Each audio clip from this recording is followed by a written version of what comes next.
What is up? Welcome to this video. In this video we are going to understand the sys.execinfo function inside of Python. So the sys.execinfo function in Python is a powerful tool for Python's exception handling toolkit that provides crucial information about exceptions as they occur, and it serves as a window into the exception state, allowing developers to access detailed diagnostic information when errors happen in their code. So how does the sys.execinfo work?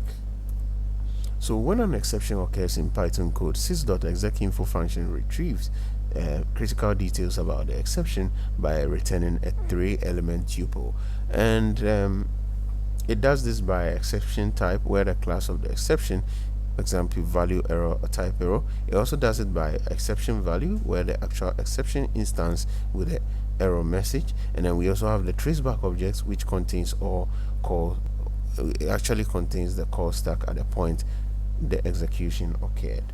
So that's it for now.